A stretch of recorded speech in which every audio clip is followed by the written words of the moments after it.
Jefferson Robbins with NCWLIFE. The 2023 primary runs July 14th through August 1st. It is the first election in which Wenatchee School Board candidates will campaign within 4 geographic sub-districts within the school system. There's one exception, a single board seat that is voted on at large by all voters within the school district. Martin Barron is an incumbent Wenatchee School Board member. He's running for that at-large seat. Martin, thanks for being here. Well, thank you, NCWLIFE, for inviting me and for the opportunity to meet your viewers, and really thank you everybody for being interested in the well-being of the school district. Since joining the school board on your first term, a lot of changes, a lot of turmoil. Gone through 2 superintendents. You're on your second full-time superintendent now. Gone through the COVID era, and gone through the kind of civic distrust and aggressive engagement that came along with the COVID era. What have you learned during that 4-year period that you didn't know coming on board? What have you gained in this 4 years that can help you moving forward? I've learned how much work it is to be a school board director. That's not the answer you're looking for.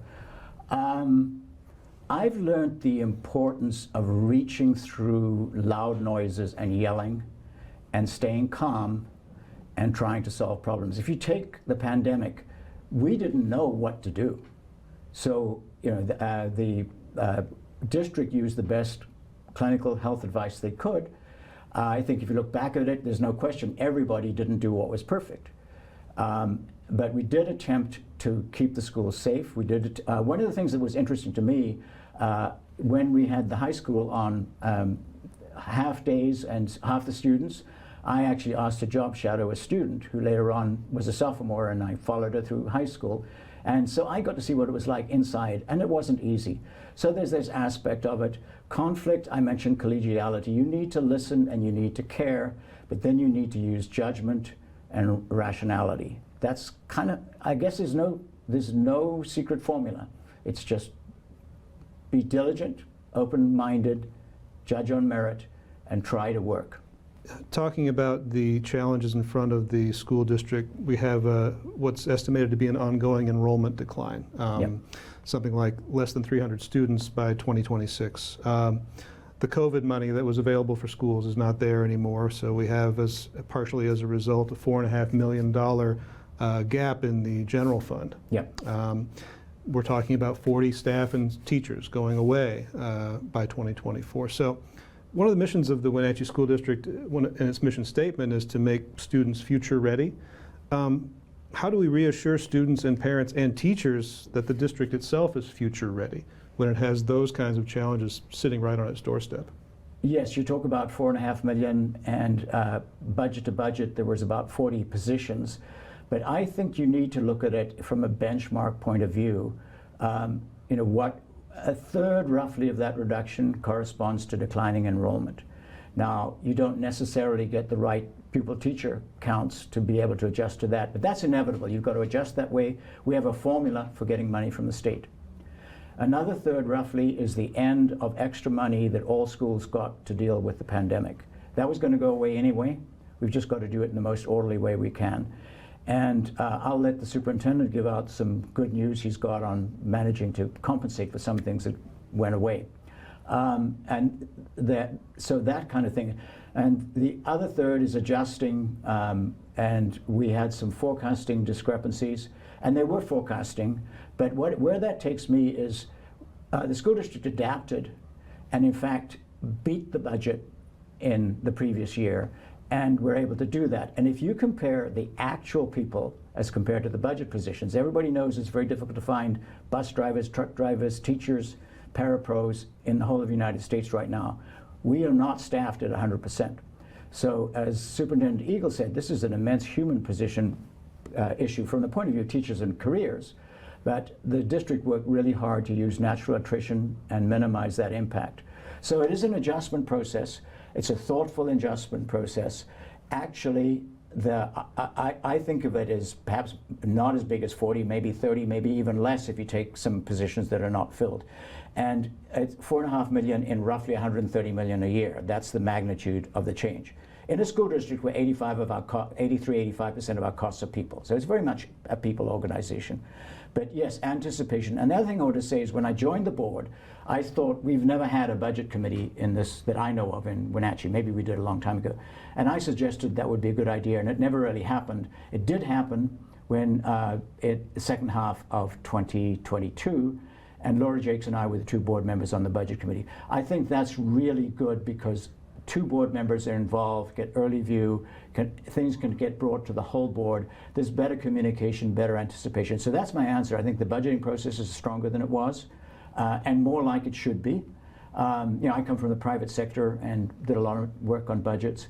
And then the other one is adaptation is necessary. It's part of the game. I think the one thing the pandemic did teach people is technology changes. What's inside the four walls in a schoolroom, that's quite a bit different from what we thought 10 years ago. If we build a new school, we better worry about the technology inside the room and how we do it as much as the bricks and mortar.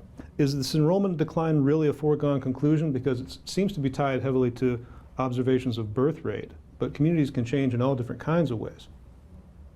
There's a big unknown in Wenatchee.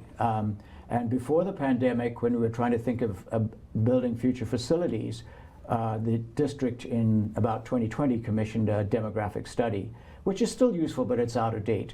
So yes, we're basing it mostly on birth rates in Chelan County, and I think the data is about 2 years out of date. And then what the pandemic will have done to birth rates, we don't know. But we do know that globally there's a decline in birth rates. So there's that aspect, and I think if you listen to the finance executive director, he'll say, I'm forecasting enrollment conservatively and carefully.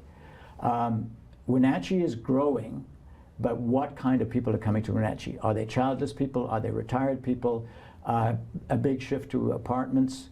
The demographics of who comes here can affect the number of students. So I think the smart thing is to assume that it's going to continue for a while. We are required to plan for a minimum of 3 years, and we do that for the Superintendent of Public Instruction's office. I think within that time frame, it is prudent to assume that decline will continue. Well, the district has a stated commitment to principles of diversity, equity, and inclusion. It's wrapped up into the strategic planning process. Why did the school board feel it necessary to make that inclusion of DEI best practice into its path forward? I consider DEI to be intelligent self-interest. In a way, I go back to what we think of as the American dream, where somebody hardscrabble could get an education and do anything they wanted to.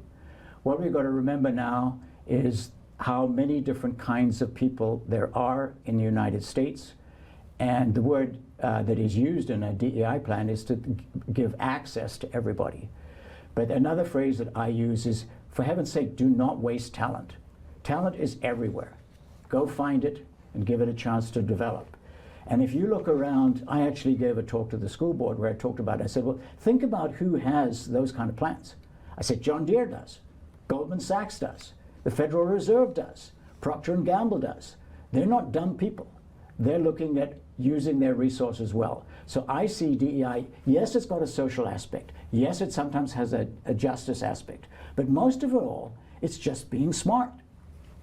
Does the school district do a good job in terms of its service to its Latinx students, who are now a minority within the school district? 54% of the student body throughout the district is Hispanic. Yeah.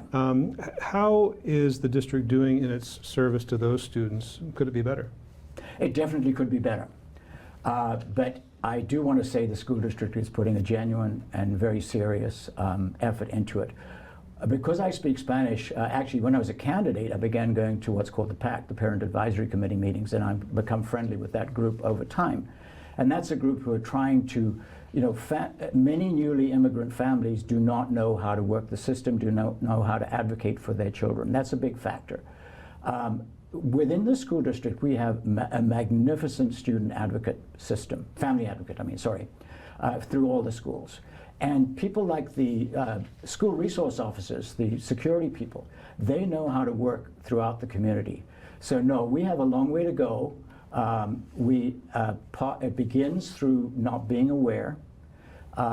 it's important that the people we're trying to reach out to sometimes don't know where the handle is, and we've got a long way to go. If you want to change the mix of your teachers, for example, there's a saying that people are motivated when they're taught by a teacher like me, but there's a whole generation of teachers.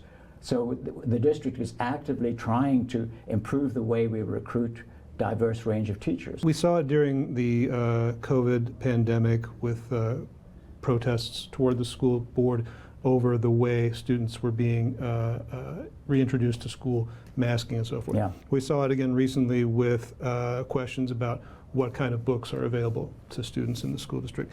Is there a way that Wenatchee schools can avoid becoming one of these playing fields that we see in national news so often, a playing field in the culture war? Is there a way that we can just focus on kids and keep that kind of possibly extraneous politics at bay? I would hope so. This is all of us together, but I'm going to pin that one on 5 board members. If the 5 board members model respectfully listening, being rational, and doing things like that, that helps a lot. The districts that have got into trouble that I know of legally have tended to have board members who did not do that. So our board is now doing annual performance appraisals, and we did one in January, and I was really very pleased with that. I think, and a lot of that is how do you work together for the common good. So I think I'm proud of Wenatchee in terms of the range of services and classes, alternative education from West Side to all sorts of other things. For a district of our size, we do a remarkable job of doing different kinds of things, arts, extracurricular. But if you model those good things and you create a sense that people can be listened to, they can come and be heard, if you have good policies and you obey the law and you behave well, that's not Superman, but it's, I think that's the best we can do, and the board can take a position of leading on that. As we mentioned, you're running at large to represent the entire school district, not just your neighborhood within the school district. What's your best qualification to serve as someone representing the whole of the district on the board? Well, it's a 2-year term, and 2 years is what I got. I'm getting old, but I still got lots of energy. So that was kind of an interesting thing, but I do believe that that I call myself nowadays, I didn't before, multicultural. I also say, and it's on my website, that I had worked as an outsider from when I was 17 until suddenly in 2019 when I began campaigning, I suddenly realized I kind of belong here. So I feel that very, very strongly. So I feel that I belong. I represent and can if you talk about Spanish-speaking people from Latin America, I've worked with people, humble people, agrarian ones, so I can understand and connect with them and communicate with them. By getting together with kids, I mean, I do after school and elementary class, I learn something, and you know, a lot of 10, 12-year-old students are kind of glad to relate to an older person. So I'm talking about my own, this is what I think is a pattern of work that I have that's valuable, but you get integrated into that. I'm a person that knows that saying thank you is important. If I go into the schools, you need to talk to the people on food service. When a person is newly appointed to be a principal, as a board member, a good thing you can do when I talk about encouragement is go say, how are you doing? Welcome. You know, you're not the boss, the superintendent's doing that, but you're somebody else who can do that. So because I have that, call it my mission, that really, if you ask me what my mission was, it is really to do that kind of thing. You know, to go out and show that goodwill helps everybody. And so in that sense, I think I'm fortunate that I can relate to people widely. I can relate to the business community. And so I can I can cover more of the spectrum, I think, than most people. Martin Barron, incumbent Wenatchee School Board member, running for a 2-year term at large. Thanks a lot for being here with us today. Thank you very much for inviting me, and I do thank all of the viewers for their interest and hope that you can support the school district. Thank you very much. The primary election season runs from July 14th through August 1st. Get your ballots in by that time. You're watching the NCWLIFE channel.